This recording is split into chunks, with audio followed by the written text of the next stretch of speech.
Alors, l'agence Combarin Immobilier, c'est une structure qui a été créée sur Aubagne sous enseigne La Forêt au début des années 2000, donc en 2002.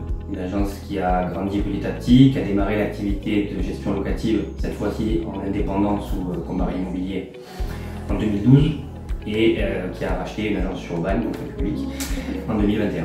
En octobre 2021. Voilà, aujourd'hui, c'est à peu près 400 lots de location. On est à peu près sur une dizaine d'équipiers, 10-12. Voilà, la répartition de la transaction et la gestion locative. Très franchement, non.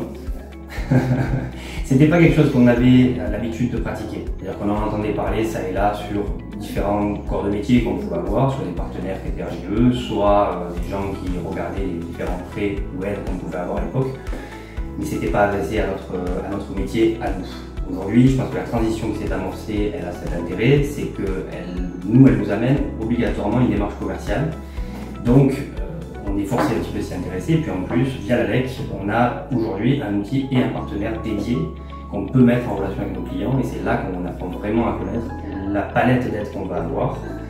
Et c'est vraiment quelque chose qui, pour l'instant, a été très efficace.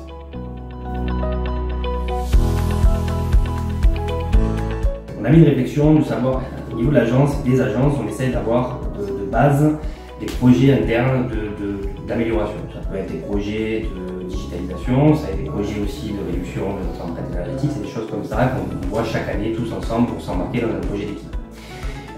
Le fait de signer avec la LEC à l'époque, l'idée c'est de nous rapprocher du service public effectivement pour avoir un partenaire fiable, stable et clair sur lequel on allait pouvoir nous reposer, pouvoir communiquer mieux avec nos clients. C'est toujours pareil, c'est avoir une corde supplémentaire à notre arc au moment où on va devoir montrer notre expertise dans un marché hyper concurrentiel. Il y avait la volonté de continuer sur la voie qui est la nôtre, à savoir de se soucier du client un maximum, de lui apporter le service le plus complet. Ça peut être, on fait des formations régulièrement techniques du bâtiment, on fait des formations de tout ordre. L'idée de pouvoir être dans l'anticipation d'un problème qui allait se poser, d'un problème ou d'une évolution, ça semblait logique et donc ça s'est fait tout naturellement. Récemment, on l'avait utilisé, le Préco-Immo, sur un client qui avait acheté une maison sur Miramas. Un client qui était éligible à un nombre d'aides qui était conséquente et qui a pu, lui, du coup, se tourner vers l'achat de cette maison grâce à l'étude qu'on avait pu faire et obtenir un financement aidé hyper important qui lui a permis de moderniser une maison type des années 75-80, mitoyenne, sans isolation, sans rien du tout. Donc là, pour le coup, on a pu voir de mieux réellement l'efficacité de la chose.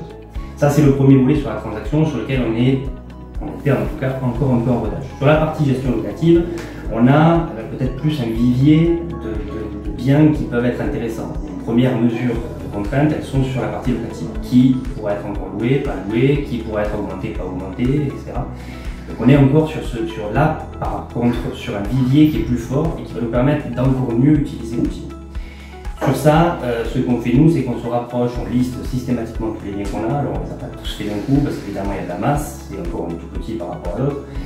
Mais on les liste, on avance petit à petit, on essaye d'être pour l'instant dans le dialogue, dans la présentation des mesures et on avance à ce moment-là avec les propriétaires sur le Préco-Immo et la possibilité éventuellement d'obtenir des aides.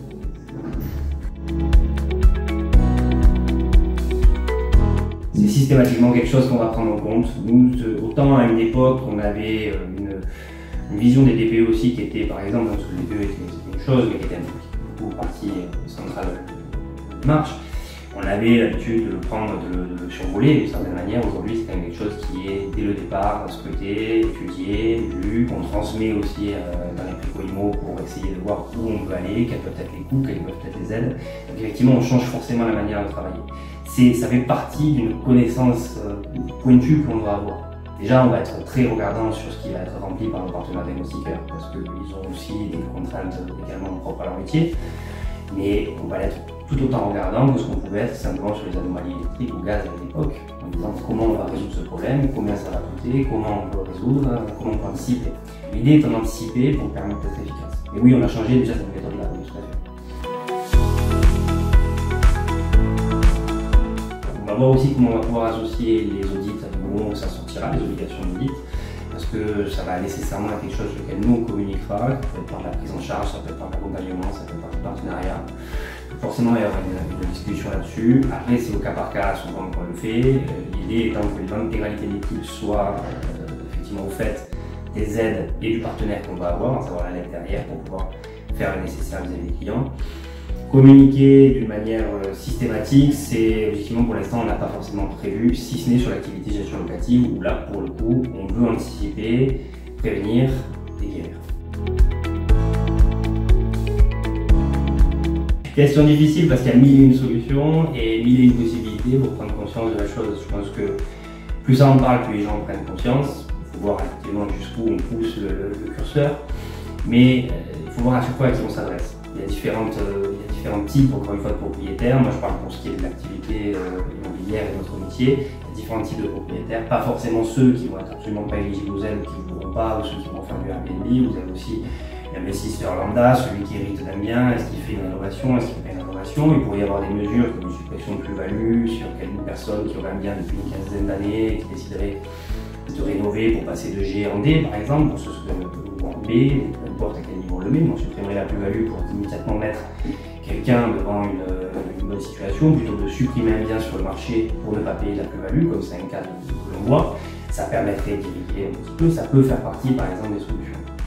Il peut y avoir aussi des mesures un peu plus poussées, un peu plus incitatives au niveau fiscal, parce que ça, aujourd'hui, c'est encore un peu léger pour le coup, en tout cas, ce que je ressens. Ce qui est certain, c'est que la vraie priorité, et c'est, je pense, en ce sens qu'on pousse la FNAIM aussi, c'est qu'il faut qu'on prenne en considération que ce n'est pas 4 millions de logements qu'on va perdre sur le marché locatif, et c'est plus, jusqu'où on le verra, mais c'est plus de logements et qu'il va falloir que ça n'ajoute pas de la tension à la tension.